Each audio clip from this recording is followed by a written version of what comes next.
Welcome to Open Book Online. My name is Nick Mulgrew, and I am the publisher of Uhlanga. Today I'm speaking with Athambile Masola, who is a writer, poet, and researcher. I thought, though, that you might like to introduce yourself today. I'm into self-introductions. Would you like to talk a little bit about your work before we get started, Ata? Oh my word. UCT, kwisebe Zembali, Historical Studies Department. For those of you who didn't understand, my name is Athambile Masola. I'm a writer. I write children's books. I write poetry. I write everything, basically. Right now I'm in my office at UCT where I teach. Yeah. Fantastic. And I'm at home where I put together books for Uhlanga, which this year we are celebrating 10 years of publishing great South African poetry books in English and isiXhosa. And today we are speaking about your work, Atta, and particularly around your wonderful book, Ilifa, which came out in 2021 and has sold over 600 copies. And we are currently in the process of translating into English, which we'll speak about a little bit later. But I thought that we would begin our conversation, I suppose broadly, because when you work in literature and you work in poetry, you start to get used to the conditions. And the mainstream understanding of literature in African languages in South Africa is still, I think, quite poor. I think, mine was, especially about the print culture of isiXhosa before I became interested in it. So I was wondering, from your perspective, how you feel the state of isiXhosa literature is at the moment, and maybe how that has changed throughout your working life. Sure. Yeah, I mean, it's quite something. I mostly encountered that space as a student initially. And then as a consumer, I guess, I was always looking for isiXhosa books and stores and all of that. And kind of encountering it as a writer is also something else. And I guess from where it is, I mean, there's the kind of historical stuff about Lovedale Press and how it was actually so fundamental until about the early 90s, actually. So by the time I'm a student, I when I was a student, I couldn't walk into a bargain books or an exclusive books and find a shelf of isiXhosa books. I still can't, but I now have more connections. So, I mean, I can walk into Clark's and they've got a whole section because a lot of independent writers leave their stuff there. And so, yeah, and so there's that part, just like the systemics of it. And I know a handful of publishers. And then there's the stuff of just like me doing poetry. And then there's like poetry as a thing in isiXhosa and then novels. And I think novels are actually more popular than poetry. I think I've seen, I mean, since I published, Mtunzi published, I saw another, there's a nice collection that I bought. I didn't recognize the publisher. Nothing kind of immediately comes to mind, even though we know each other. So we meet and I know some of the writers. I know there's Bard publishers as well, but I think they do novels mostly. So it's quite disparate in that sense. And unless you're like kind of plugged in, there are very few places that you can just walk into and know that you're going to get the books. And I mean, you know about why that is more than I do, about just like the systemics of it, the behind the scenes of it, the quality as well, and then of course the usual things that people say. I mean, I was very struck when I used to tell people when I first used to tell people that I write in isiXhosa. One, people just didn't believe me. The other was they would immediately say, "Oh, is my connection okay?" Sorry, this part will have to be edited out. It says That's, trying to connect. Okay, so I'll just keep talking. just keep talking and it'll be. Okay. A lot of people would say they don't know how to read isiXhosa, and then I'd be like, actually, isiXhosa is easier than English, and then obviously they laugh. Yeah. But yeah, so it's all those things I think are always just constantly compounded.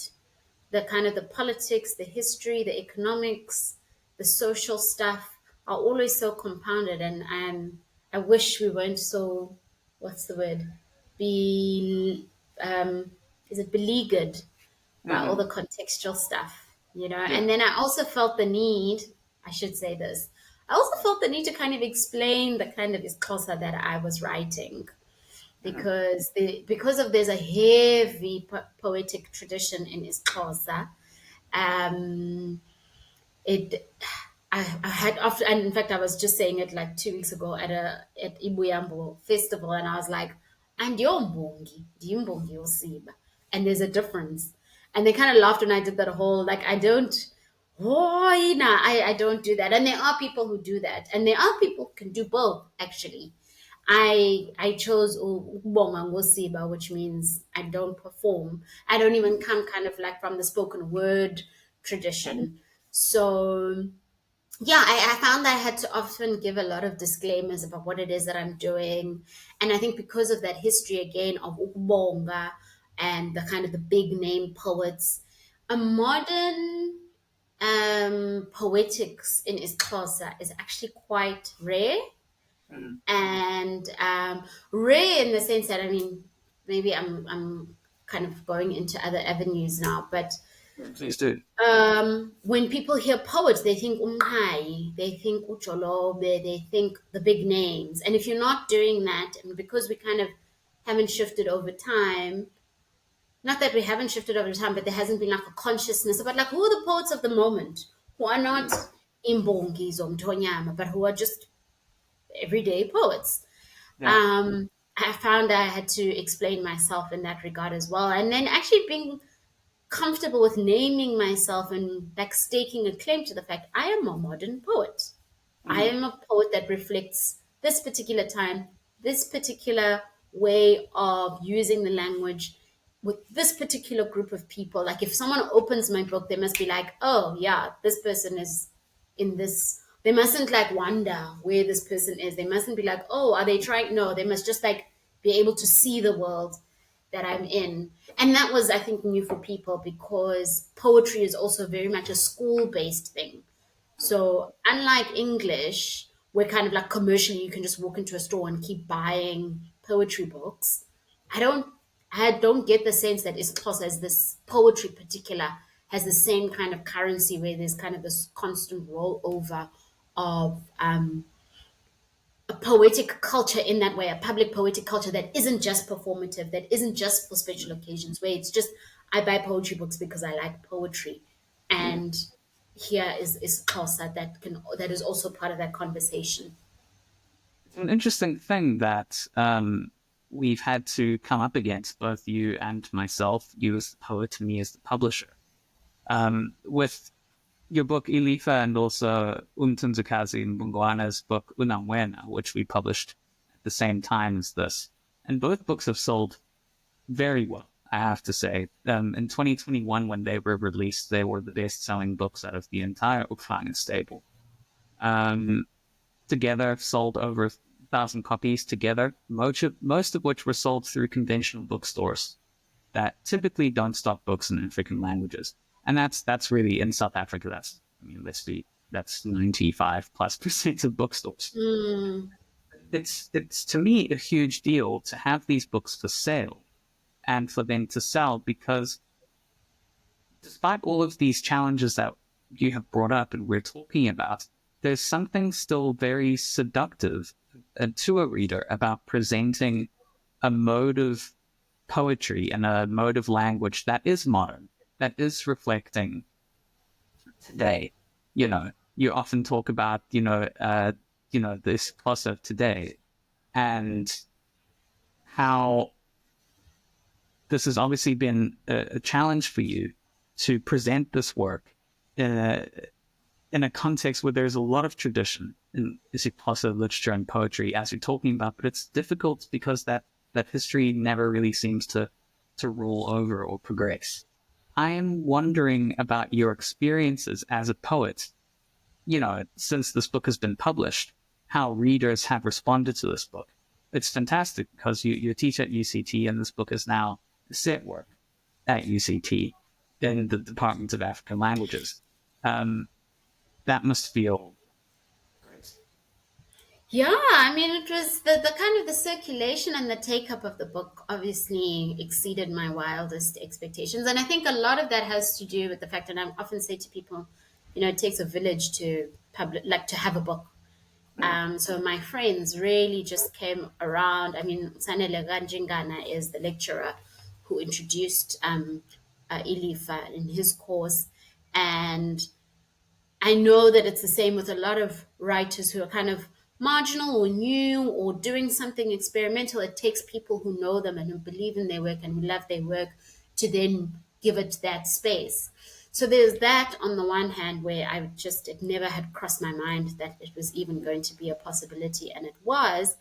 And then, of course, I mean, when Uhlanga was curating the African Book Festival in Berlin, I think in 2022, he invited me to Berlin to go and read poetry. And I was like, you gotta be joking.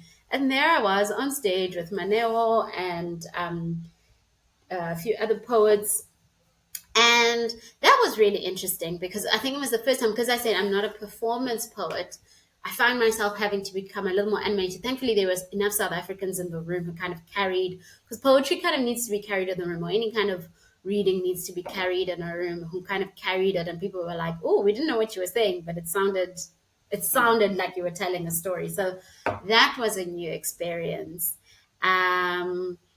And then what was the other interesting one? Oh, I was invited to one of these Eastern Cape government events. And I read Ikaka. That one just like gets people. And I read Ikaka, and I think it was the MEC of Arts and Culture was in the audience. And she came up to me afterwards, or kind of shouted just as I'd finished reading. She was like, Ikaka yomdana.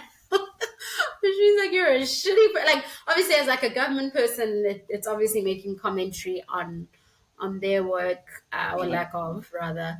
But there was great. And then that was the first kind of, and it was great because I think I haven't done a lot of readings in the Eastern Cape, which is odd, actually. Lots of Joburg, lots of Cape Town, but not so much Eastern Cape. And we can talk about that because I think Eastern Cape is going through something book culture wise. And it was in that audience, so people were like, yes, actually, when did we decide these words are swear words, or these words are taboo words? And it was elderly women who were like, yeah, these are actually the words. And I was trying to explain to them that actually it's my grandmother who used to use that kind of language. Yes, of course, you kind of think of it as it's coarse, or it's rude or whatever, but actually gaga, like that's all that is. And I wasn't going to dress it up as something else.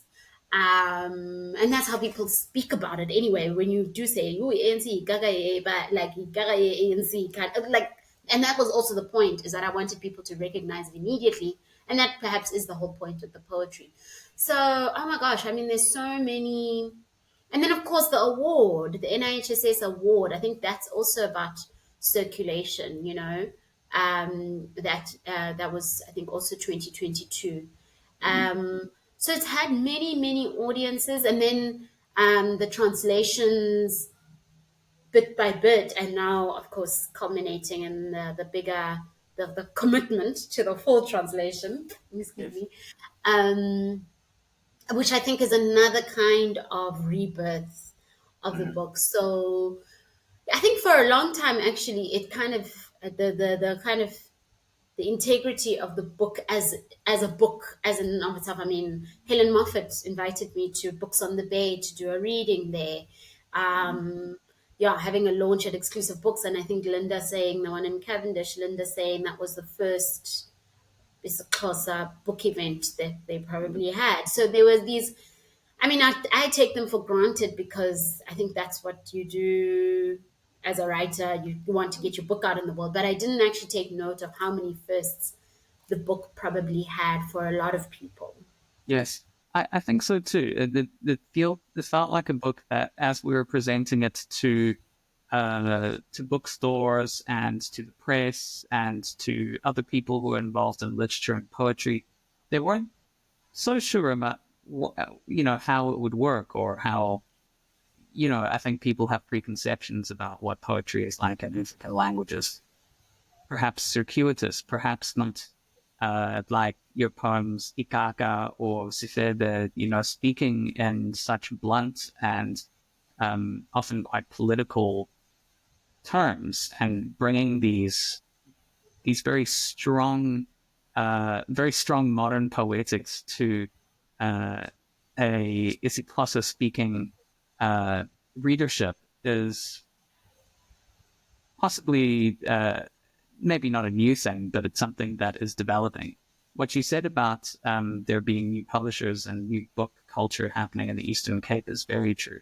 I've noticed a few new publishers, lots of people who are publishing books in isiXhosa for circulation and reading in their local communities or wherever they can circulate the books to.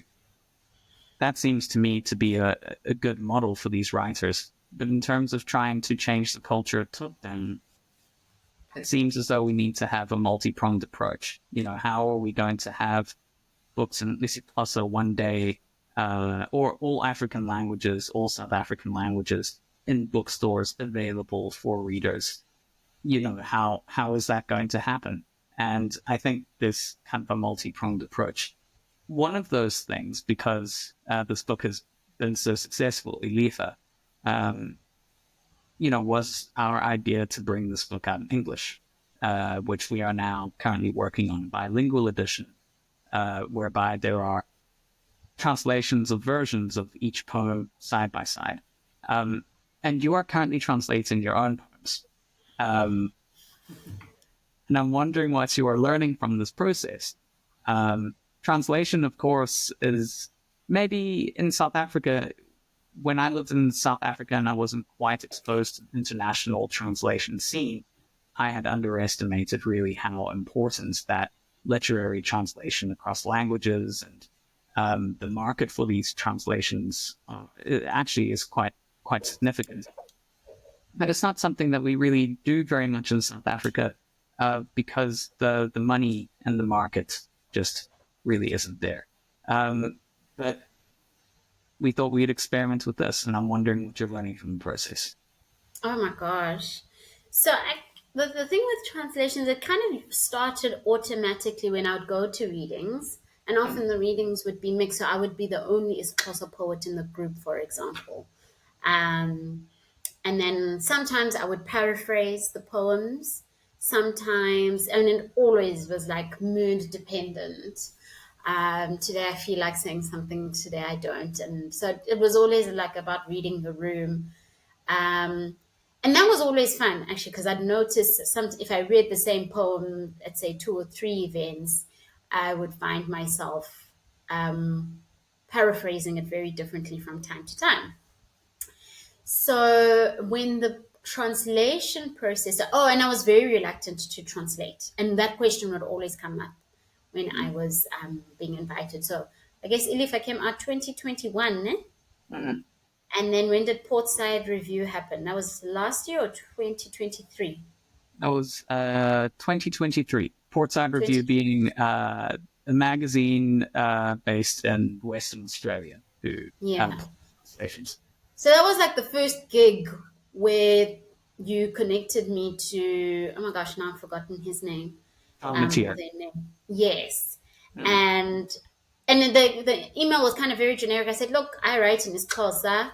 Would you be willing to take translations and have both appear next to each other? Which again is very, and I think it was a special issue for South African poets. I think predominantly South African. I was quite shocked by how, I don't want to say generous, but how willing he was to make room, because I do think it's an unusual ask in the context of a Western Australian literary journal having this kind of work. And then I think it was that process that I was like, oh, that's not so bad. And we did it, and it was lovely. And then that kind of created new circulation, because now I could say to people, okay, these 3 have been, and people could share that link around, kind of thing. And then JRB, I can't remember how the JRB conversation happened. I think I then just started doing my own. And then I said to them, oh, well, I've got these. Or they had asked me to do something else. I can't remember. And then I was like, oh, I've got these translations. Would you be keen? And then after that, I was like, oh, this is actually cool. Because I was really hoping somebody else would do it. I even had like thought I'd like twisted my friend's arm. She was starting her PhD and she works in languages. I was like, great. And she was like, okay, friend, I'm going to do your blah, blah, blah. I'm going to add it into my PhD. She never did. I think her project developed into something else, which it always does. That's so I can't even hold it. Can't even hold it against her. And then, yeah, I think, and then we had the chat near the end of last year. And I was like, oh my gosh, the entire thing from start to finish. And it was so hard actually, because I had to genuinely like mentally prepare myself to hold the poems lightly. I had to not be precious about them. I had to, obviously, like you think about the integrity of the original a lot, especially because it's me, it's not somebody else who's interviewing me and asking me, how would you, it was me. And I had to kind of see those poems anew as well in order then to be able to translate them. And some of them I kind of belabored over. Some of them I would kind of do it as a first draft and be like, okay, I'm leaving it. And some of them I kind of wouldn't do it for days. And then I'd come back to them. So it was kind of like, just even as a practice of like this relationship with words and like holding them and like allowing words to kind of have a life of their own outside of me. So I'm not just like, oh my gosh, I have this particular idea. I had to let them go. And I found this quote when I read it. I was like, oh, okay, this is what I was trying to do. And it's from the introduction of Women of the Red Plain. And I love this. I mean, contemporary Chinese women's poetry translated. And they're talking about translating Chinese poetry into English. And I kind of felt much better when I read this. I was like, oh, okay, so this is not, I mean, all translators have various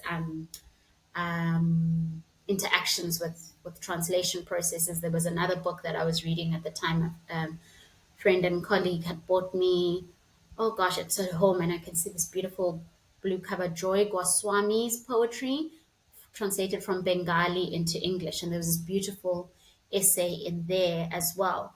And so that already had me like rewiring myself. But like, what is translation? Because I think it's a methodology, it's a practice, it's something that we actually do every day for people who speak more than one language. But in the everydayness of it, you kind of take for granted some of the stuff. So she says here, the aims in translating Chinese poetry into English are simple: to recreate in the second language the essence of the original, to transpose the beauty of Chinese poetry into an equivalent expression in English, and finally, to create an English version that stands tall beside the original.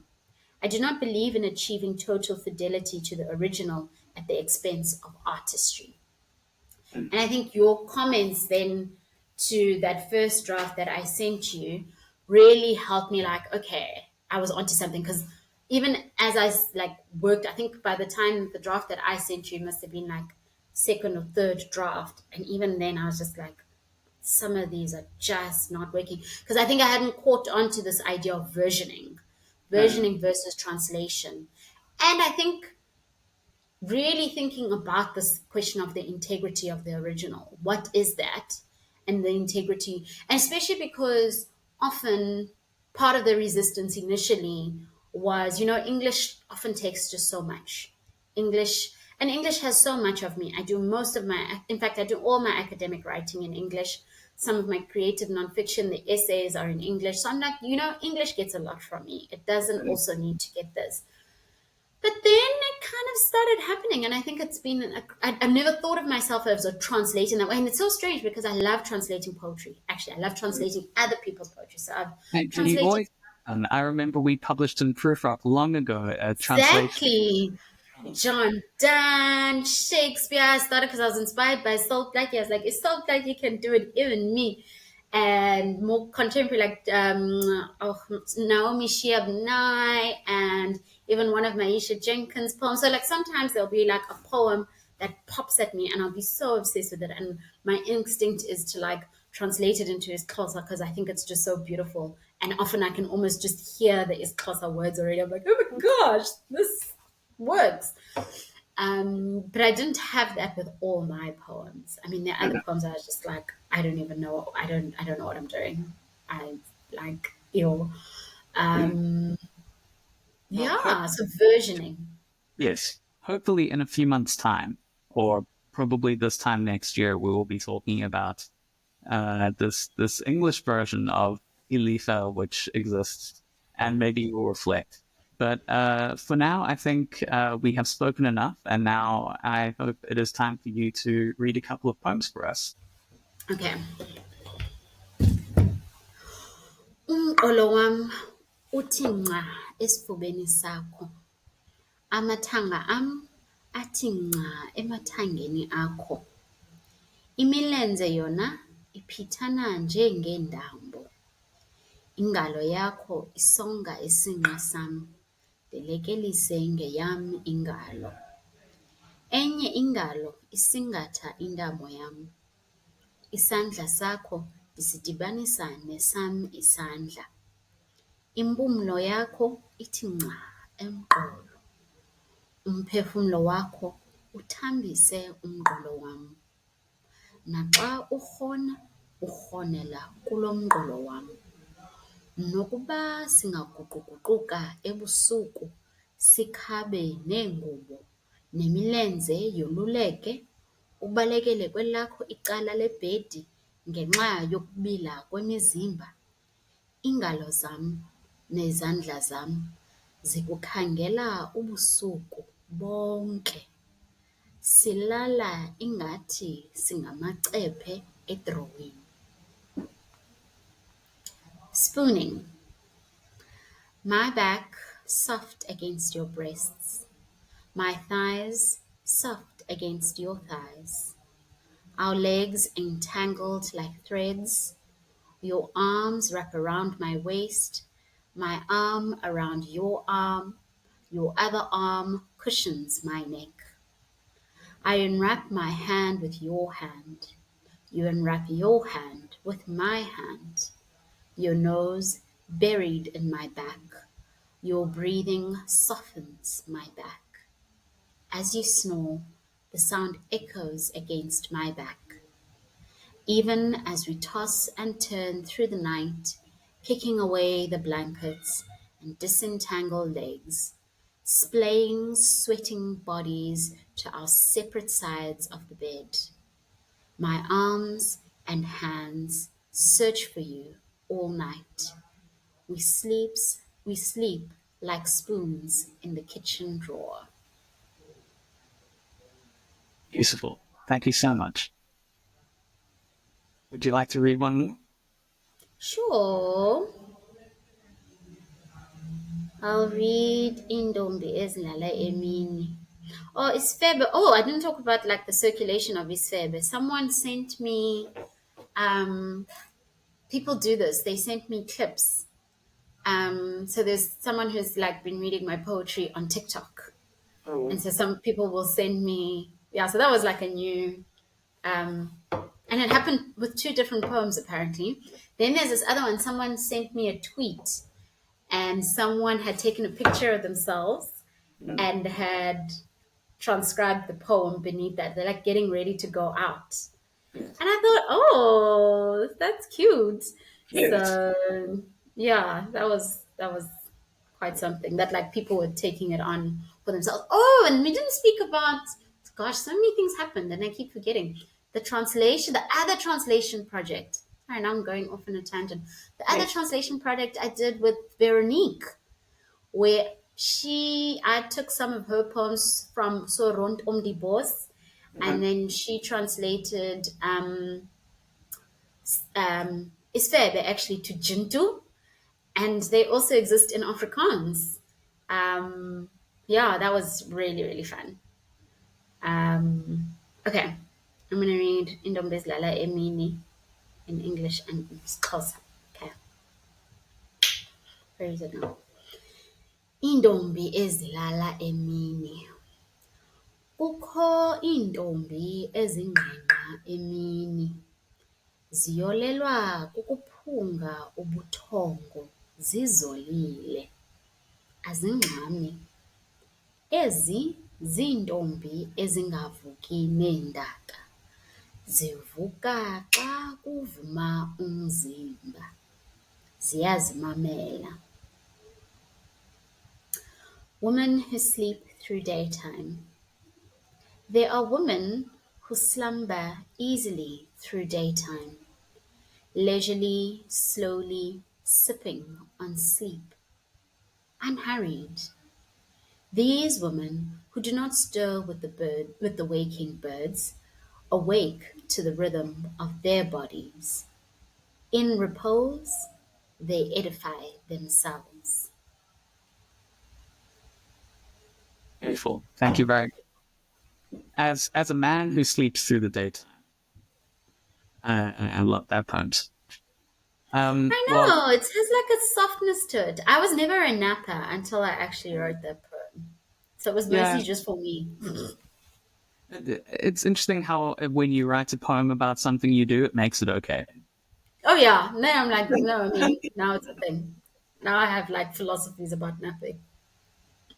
Well, Nkosi kakhulu, Sisi, and to everybody who's been watching this edition of Open Book Online, Elifa is out now from Uhlanga, and in 2026 it will come out in a bilingual English isiXhosa translation. So look out for that. But until then, please keep reading South African poetry, and I will be back with two more conversations, one with Pieter Odendaal and one with Jacques Coetzee. But for now, thank you very much for watching, and have a great day. Goodbye.